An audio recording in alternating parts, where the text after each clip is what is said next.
In a morning of December 1935, famed actress Thelma Todd was found in the driver's seat of her car. The car was parked in a garage up the hill from Thelma's apartment, part of a home owned by Joel Carmen, the estranged wife of Thelma's boyfriend and business partner, Roland West. At first, it looked as if Thelma was simply asleep, but the truth was far more grim. Thelma was dead, and the scene quickly became a media sensation. And today, we are stepping back into 1930s Hollywood, a world of glitz, glamour, and shadows, to explore the mysterious death of actress Thelma Todd, a rising star whose life was tragically cut short under circumstances that remain shrouded in mystery nearly 90 years later. Hi guys, welcome to my channel. I'm your host Dr. Sene, and here I am with a story about Thelma Todd was a household name. She lit up the screen alongside comedy greats like the Marx Brothers, Laurel and Hardy, the Bus and Buster Keaton. But while her career brought laughter to millions, her personal life was far more complicated. By the time she died, Thelma was entangled in a web of failed relationships, mob ties, and Hollywood politics. Was her death a tragic accident, a desperate act, or something far more sinister? Guys, let's dive into the details and see if we can uncover the truth.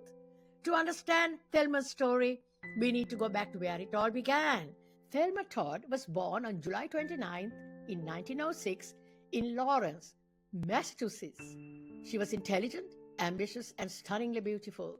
In 1925, she was crowned Miss Massachusetts, a title that catapulted her into public eye and caught the attention of Hollywood talent scouts.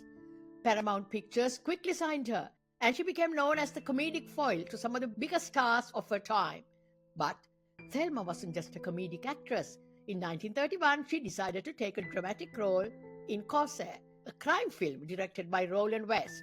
The film marked a turning point, not just in her career, but also in her personal life. She and West began a romantic relationship, despite the fact that West was married to actress Joel Carmen.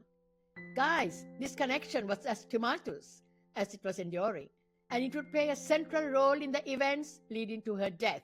After filming Corsair in 1931, Thelma briefly parted ways with West and married Pat Disico, a Hollywood agent, rumored to have ties with mob boss Lucky Luciano. Their marriage was as volatile as it was short-lived, ending in divorce in just 2 years. The relationship was marred by allegations of domestic violence, including one fight that reportedly left Thelma needing an emergency appendectomy. Following her divorce, Thelma reunited with Roland West, and the two became not just romantic partners, but also business collaborators.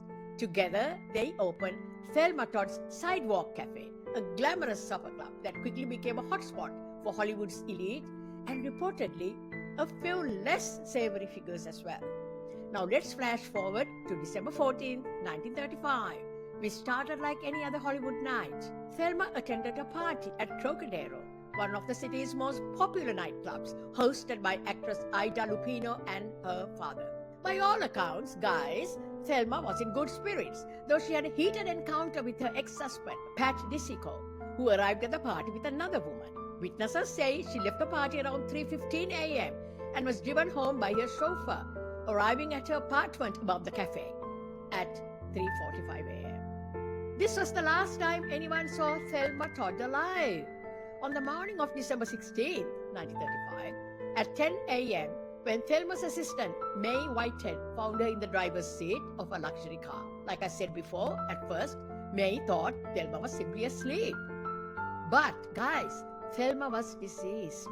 An autopsy revealed that Thelma had died of carbon monoxide poisoning, leading the police to theorize that she had accidentally suffocated herself while warming up her car. But that explanation did not sit well with everyone.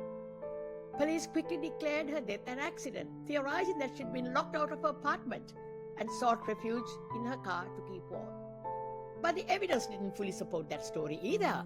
Her hair was still perfectly styled, and guys, her shoes were unscarfed and her stockings were pristine. Not what you'd expect after a long windy walk up a steep hill. Then there were the undigested peas in her stomach, a detail that baffled investigators.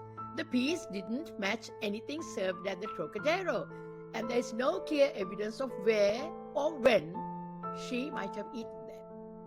These discrepancies, along with conflicting reports about Thelma's activities in the hours leading up to her death, raised more questions than answers. And guys, as we peel back the layers of this mystery, we cannot ignore the role of Hollywood itself. In the 1930s, the studio system was a powerful machine capable of shaping and controlling the narratives of its stars. Scandals were buried, reputations were manufactured, and public perception was tightly managed. Could the studios have suppressed details about Thelma's death to avoid scandal? It's a possibility we can't ignore.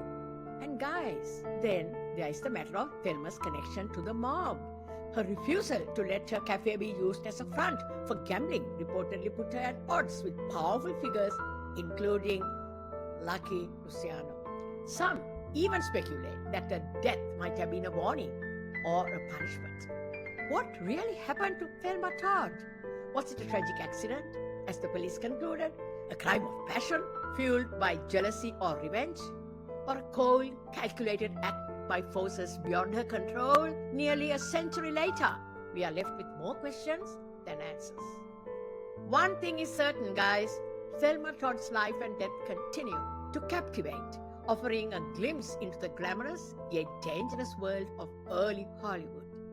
Her story is a reminder that even the brightest stars cast shadows. Thank you. Good night.